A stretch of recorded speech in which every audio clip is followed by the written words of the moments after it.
नमस्कार, स्वागत है आप सभी का फ्रंटलाइन 24 में। मैं हूं आपके साथ साहिबा सिंह। खबर पटना से। जन स्वराज अभियान के सूत्रधार प्रशांत किशोर ने 2 अक्टूबर को दल बनने से पहले पटना स्थित जन स्वराज कैंप के एक महत्वपूर्ण प्रेस वार्ता को संबोधित किया। प्रेस वार्ता से बातचीत के दौरान उन्होंने बताया कि जन स्वराज अभियान 2 अक्टूबर को एक राजनीतिक दल बनने जा रहा है। दल का स्थापना कार्यक्रम पटना के वेटनरी कॉलेज मैदान में दोपहर 2 बजे होगा। इस कार्यक्रम में जन स्वराज से जुड़े बिहार भर के लोग आ रहे हैं। प्रशांत किशोर ने बताया कि 2 अक्टूबर को पार्टी की स्थापना के दिन जन स्वराज के नेता यानी अध्यक्ष, नेतृत्व परिषद और पार्टी के संविधान की घोषणा भी की जाएगी। उन्होंने स्पष्ट तौर पे कहा है कि वो ना तो इस दल के नेता होंगे और न ही नेतृत्व परिषद में शामिल होंगे। प्रशांत के मुताबिक वो पहले की तरह ही दल बनने के बाद भी बिहार की पदयात्रा करते रहेंगे।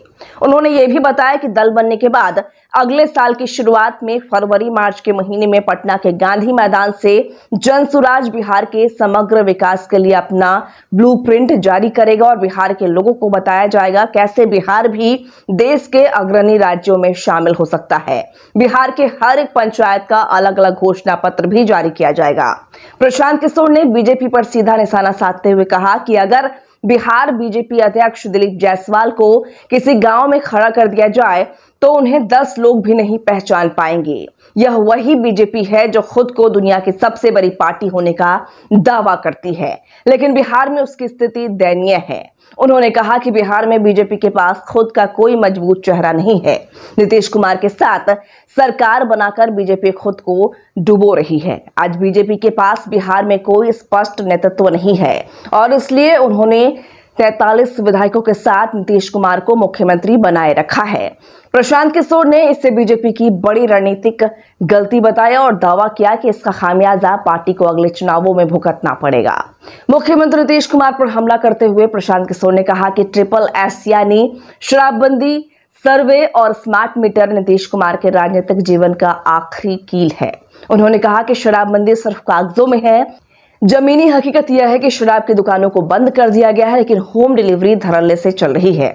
जन स्वराज शुरू से ही शराबबंदी के खिलाफ रहा है और हम मानते हैं कि इससे आने वाला राजस्व राज्य की शिक्षा व्यवस्था को सुधारने में लगाया जा सकता है। उन्होंने जमीन सर्वे के मुद्दे पर कहा कि यह सर्वे गांवों में झगड़े और संघर्ष की वजह बन रहा है। नीतीश सरकार द्वारा किया गया जमीन सर्वे अगले 6 महीने में हर घर और गांव में झगड़े का कारण बनेगा और हाल की घटनाओं ने यह साबित भी कर दिया है। स्मार्ट मीटर पर अपनी प्रतिक्रिया देते हुए उन्होंने बताया कि जिन उपभोक्ताओं ने स्मार्ट मीटर का उपयोग शुरू किया है वे अब इसके खिलाफ हो गए हैं, क्योंकि उनके बिजली बिल में भारी बढ़ोतरी हो रही है। उन्होंने कहा कि लोगों के मन में यह धारणा बन गई है कि स्मार्ट मीटर के जरिए उनके बिलों में छेड़छाड़ की जा रही है। प्रशांत किशोर ने राजद पर भी कटाक्ष करते हुए कहा कि 2005 के बाद से आरजेडी की कोई ताकत नहीं बची है। आरजेडी और उनके गठबंधन को पिछले कई चुनावों में सफलता नहीं मिली है। महागठबंधन की एकमात्र जीत भी नीतीश कुमार के चेहरे पर हुई थी, ना कि आरजेडी के नाम पर। उन्होंने कहा कि इस बार के लोकसभा चुनाव में बीजेपी और एनडीए ने 176 विधानसभा क्षेत्रों में बढ़त बना रखी है, जबकि आरजेडी के पास मात्र 50 सीटों पर प्रभाव है। हमारा मुकाबला 176 सीटों वाले एनडीए से है, ना कि कमजोर हो चुकी आरजेडी से है। उन्होंने यह भी बताया कि लालू यादव अपने दम पर सिर्फ एक बार चुनाव जीत पाए थे। 2 अक्टूबर को बिहार में एक नए दल, नए विकल्प के तौर पर जन स्वराज एक नया राजनीतिक दल आपको देखने को मिलेगा। 2 अक्टूबर को आपको ये भी पता चलेगा कि इस दल का नेतृत्व किन लोगों के हाथ में होगा। 2 अक्टूबर को इस दल के नाम की, इसके संविधान की और इसके नेतृत्व की घोषणा जन स्वराज से जुड़े हुए हजारों कार्यकर्ताओं, साथियों, इसके बनाने वालों के सामने, मीडिया बंधुओं के सामने इसकी घोषणा की जाएगी। और जैसा कि मैंने पहले बताया था, जन स्वराज दल जब बन रहा है तो ना मैं उसका नेता था, ना मुझे उसका नेता बनना है। बिहार की जनता ने गांव-गांव में घूमकर जिन लोगों से हम मिले हैं, समाज को मत कर जिन लोगों को निकाला है, एक प्रयास किया है कि बिहार के सामने ऐसे लोगों का नेतृत्व आप दिया जाए जिसमें प्रशांत किशोर से जो आदमी बेहतर है, जिसकी काबिलियत, जिसका जज्बा, जिसका चरित्र, जिसकी ईमानदारी, जिसके अंदर बिहार को सुधारने का मादा, हर उस व्यक्ति में जिसमें प्रशांत किशोर से ज्यादा है, वो आपको इसके नेतृत्व में दिखेगा। तो 2 दिन और अगर आप इंतजार करेंगे तो आपको पता चलेगा कि 2 अक्टूबर को जन स्वराज की लीडरशिप काउंसिल में किन लोगों का चयन हुआ, किन लोगों को जनता ने बताया, और साथ ही पार्टी के अध्यक्ष की घोषणा भी 2 तारीख को की जाएगी। जो मैंने विकास की योजना जारी करने की बात कही है, हर पंचायत की योजना जारी करने की बात कही है, वो इसका तीसरा पड़ाव है जो फरवरी या मार्च में उस काम को फरवरी मार्च तक पूरा कर लिया जाएगा और पटना के गांधी मैदान से आपके सामने, आपके माध्यम से जनता के सामने, बिहार की जनता के सामने बिहार के अगले 10 साल के विकास का, बिहार के हर पंचायत के विकास का मॉडल और पूरा खाका यहाँ पर रखा जाएगा, जिसमें हम सिर्फ आपको ये नहीं बताएंगे कि बिहार से पलायन रुक जाएगा, आपको ये भी बताया जाएगा कि वो पलायन को कैसे रोका जा सकता है, ताकि उस योजना को आप पढ़ें, उसको देखें, उस पर चर्चा करें, उस पर सवाल उठाएं, और अगर आपको उस योजना में विश्वसनीयता दिखे तभी उसको आप अपनाएं। तो ये फरवरी के अंत या मार्च के पहले हफ्ते में पटना गांधी मैदान में जन स्वराज का बिहार को सुधारने का जो कोट कर रहे हैं कि 3 S, शराबबंदी, सर्वे और स्मार्ट मीटर, ये 3 आखिरी कील है नीतीश कुमार के राजनीतिक ताबूत में। ये सिरे से इनको साफ कर देगा। ये जो सर्वे शुरू कराया है, हर अंचल में लोग बता रहे हैं खतियान निकालने के लिए, अपना खतियान निकालने के लिए लोगों को 5,000-10,000 रुपया लग रहा है।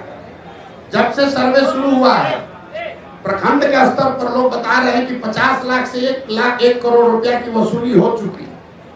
शराबबंदी का यही हालत है, हर प्रखंड से करोड़ों रुपया शराब माफिया और भ्रष्ट अफसर कमा रहे हैं। और स्मार्ट मीटर में गरीब के गले को दबाकर उसके घर में कहा जा रहा है तुम अंधेरे में रहो लेकिन स्मार्ट मीटर स्वीकार करो। ये तीनों S नीतीश कुमार के राजनीतिक ताबूत का 3 कील है जो इनको पूरी तरीके से खत्म कर देगा। अभी रोके है ना सर्वे, दम है तो जरा सर्वे करके दिखा ले। हमने सबसे पहले कहा कि 6 महीने में घर घर में झगड़ा होगा, गांव में गोली चलेगी। ये आदमी सर्वे भूमि सुधार नहीं है। जब लैंड का रिकॉर्ड ही आपके पास नहीं है तो आप लोगों से क्यों मांग रहे हैं कि वंशावली बना के लाओ? सरकार के पास खुद लैंड का रिकॉर्ड नहीं है, रजिस्टर 2 कॉम्प्रोमाइज्ड है, उसमें हेर फेर हुई है, उसको फाड़ दिया गया, उसमें घोटाला किया गया, पैसा लेकर आपके नाम का दूसरा नाम कर दिया। अनीता कुमारी है तो कुमारी में मुंह पर इंक गिरा दिया, डिस्प्यूट खड़ा हो गया। तो जब सरकार को खुद नहीं पता है कि किस जमीन का मालिक कौन है तो कैसे लोग ये प्रमाणित कर। 2005 से जब से एनडीए बना है उसके बाद से आरजेडी की कोई ताकत रही नहीं है। 2005 से आप आगे का इलेक्शन का आंकड़ा उठाकर देख लीजिए तो आरजेडी को कभी, आरजेडी या उनके द्वारा बनाए गए गठबंधन को कभी जीत नहीं मिली है। महागठबंधन का एक अपवाद छोड़ दिए जिसमें हम लोगों ने मदद की थी, उसमें भी आरजेडी जूनियर पार्टनर ही था। नीतीश जी के चेहरे पर चुनाव लड़ा था, आरजेडी के नाम पर चुनाव नहीं लड़ा गया था। और अभी का लोकसभा का चुनाव देख लीजिए, इस लोकसभा चुनाव में 176 विधानसभा में भाजपा और एनडीए को बढ़त है। तो हमारा अगर मुकाबला है तो जो 176 में आगे है उससे मुकाबला होगा कि जो 50 सीट में आगे है उससे मुकाबला होगा। तो ये तो हमारे आकलन का विषय नहीं है, ये तो फैक्ट है। किसने कह दिया आपको? भाई ऐसा है, अब अपने हिसाब से कहिएगा। क्या लोकसभा में कितना सीट है आरजेडी को? 2014 में आरजेडी को 5 से कम सीट था, 2014 में 0 सीट था, 2019 में 4 गो सीट मिला। और आप लोग बता रहे हैं बाप रे कितना बड़ा दल है आरजेडी। आरजेडी, एक बात ध्यान रखिए आप लोग, आरजेडी अपने दम पर, लालू जी से बहुत बड़े नेता हैं, लेकिन लालू जी अपने दम पर बिहार जीवन में सिर्फ एक ही बार जीते हैं, एक ही बार जीते हैं। दोबारा बिहार की जनता ने लालू जी को बहुमत नहीं दिया है। तो एक बड़ा दल का ढोंगा बिहार के दूसरे कोने में जाकर बताइएगा, हमको मत समझाइए। कितना उनको दम है वो हमको मालूम है। और वो दम का आधार क्या है? दम का आधार यह है 18% मुसलमान, जिसको आप 20 बरस से डरा रहे हैं कि अगर हमको वोट नहीं दोगे तो भाजपा आ जाएगी। आपने मुसलमानों के लिए किया कुछ नहीं, उसको भागीदारी नहीं दी, उसको हिस्सेदारी नहीं दी, उनके बच्चों के पढ़ाई की चिंता नहीं की, उनको लालटेन में किरासन तेल बनाकर जला रहे हो, रोशनी अपने घर में कर रहे हो। उसको अगर हटा दीजिएगा तो कितने लोग बिहार के हैं जो आरजेडी के समर्थन में, आप बता दीजिए, आपको ज्यादा जानकारी है।